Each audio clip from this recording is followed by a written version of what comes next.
Now this is another really important case. Oberlin, Wellington, didn't happen in Cleveland, it happened near Cleveland, where once again a slave catcher identified a man who had been living quite a while in Oberlin with the protection of the people who knew that he was a fugitive. But he was lured outside of Oberlin by a young boy whose name was Shakespeare. And Shakespeare went to this gentleman and lured him outside with a request for work. And so John Price went out there to see, okay, what's the work on your father's farm that needs to be done? While he was outside the protection of the city of Oberlin, slave catchers took him. But here again, they didn't keep him long, because as he was being taken by the slave catchers, a young man who was very active in the anti-slavery movement saw it and didn't really react when he saw them taking John Price away. But he ran back to the city, to Oberlin, and told everyone, they've got John Price, they've got him, they've got him. Nearly the whole town turned out to return him, to get him.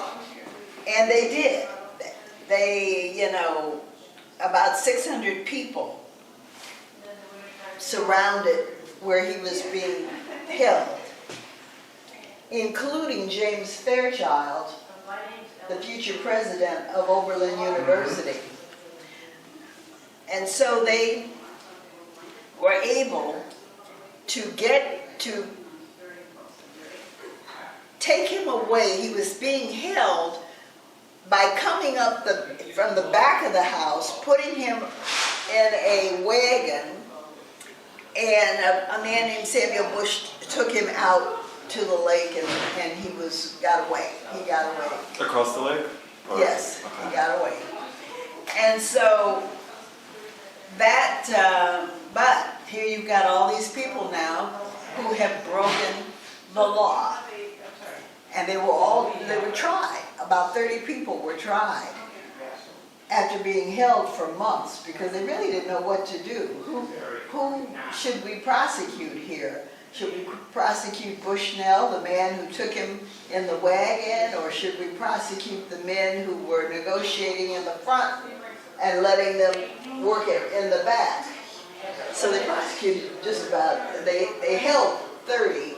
They prosecuted a smaller number, but they did convict a couple of people, including Charles Langston, who made a very famous speech about slavery. He was a black man, and it was a group of whites and blacks, and if you look real closely, you might be able to tell who was white and who was black in that photograph.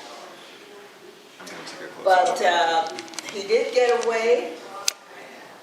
Charles Langston was a very fiery man, and said that the only thing the slave owner could expect from him would be a knife to the throat.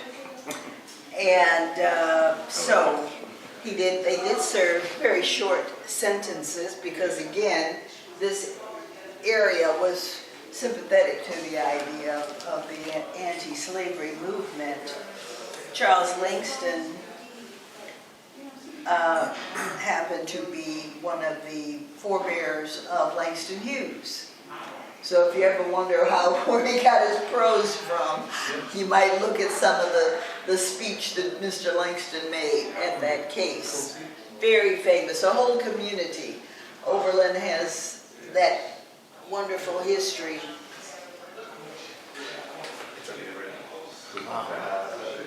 This is a play written by somebody in Oberlin. They commissioned it over at the university. Now, I just want to point this out, that while Ohio was a free state, freedom was relative for blacks.